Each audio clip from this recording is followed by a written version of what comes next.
पाणीपाग को नहीं एबे आसला बहुत बड़ अपडेट बहुत बड़ खबर आसतु जानिबा 29 रु नुआ पश्चिमा झड़ 30 रु प्रभाव 31 रे सर्वाधिक प्रभाव झड़ पवन भारी वर्षा 7 रु 11 सेमी सह बिजुली घड़घड़ी 1 एप्रिल रे झड़ पवन सह बिजुली घड़घड़ी पश्चिमा झड़ प्रभाव रे 30 मार्च रु 1 एप्रिल जाए राज्य रे झड़ पवन घंटा प्रति बेग 40 रु 50 किमी 30 मार्च रे सर्वाधिक प्रभाव 30 मार्च रे 12 जिला को बिजुली घड़घड़ी सह झड़ पवन घंटा प्रति बेग 40 रु 50 किमी चेतावनी 31 मार्च झड़ पवन घंटा प्रति बेग 40 रु 50 किमी 17 जिला एवं प्रबल वर्षा संभावना 7 जिला एवं बिजुली घड़घड़ी समस्त जिला को चेतावनी 1 एप्रिल बिजुली घड़घड़ी सह झड़ पवन घंटा प्रति बेग 40 रु 50 किमी 16 जिला को चेतावनी।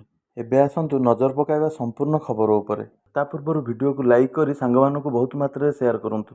जदि आपण माने आम चैनल नुआ वीडियो देखुछंती तेबे आम चैनल को सब्सक्राइब करी पाखरे थिबा बेल आइकन उपरे क्लिक करी ऑल नोटिफिकेशन उपरे क्लिक करंतु जाफल रे आम चैनल रो सब न्यू अपडेट आपण माने पाई परिबे।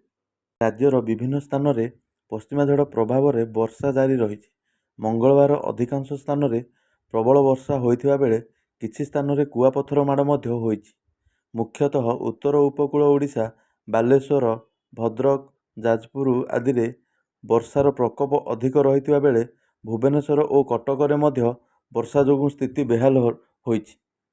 एही स्थिति आसंता 1 तारिख पर्यंत जारी रहिबाकु थिबा बेले 31 तारिख रे वर्षा प्रकोप सर्वाधिक प्रभाव पकाइबो बोली आकलन करा जाई अछि। 31 रे झड़ पवन सहित प्रबल वर्षा हेबार संभावना रही।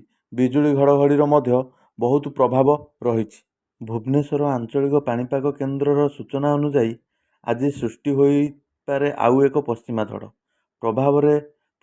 प्रभाव रे आसंता 1 तारिख पर्यंत राज्य रे वर्षा हेबो। 31 तारिख रे प्रबल वर्षा होई पारे। 7 जिला को सर्वाधिक वर्षा हेबार रही। आज और काली बिजुली घड़घड़ी सह वर्षा हेबार संभावना रही। घंटा प्रति 30 रु 40 किमी बेगरे पवन बहिबो। 31 रे घंटा प्रति 40 रु 50 किमी बेगरे पवन बहिपारे। 70 रु 110 मिलीमीटर वर्षा हेबा नै पूर्वानुमान करिछि पाणीपाग विभाग। 1 तारिख उपकूल और अभ्यंतरीण ओडिशा रे घड़घड़ी सह वर्षा होइपारे। आज मध्य उपकूल ओडिशार बालेश्वर भद्रक जाजपुर केन्द्रापड़ा कटक जगतसिंहपुर मयूरभंज ढेंकानाल और खोर्धा आदि जिले में झड़ वर्षार संभावना रही। एणु आंचलिक पाणीपाग विज्ञान केन्द्र पक्षरु एही 9 जिला येलो वार्निंग जारी करा जायछि।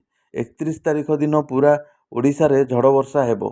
समग्र उपकूल और संलग्न जिले में वर्षा हेबा सह सुंदरगढ़ केन्दुझर मयूरभंज जाजपुर अनुगुल ढेंकानाल और कटक जिले में प्रबल वर्षा हेबार संभावना रही।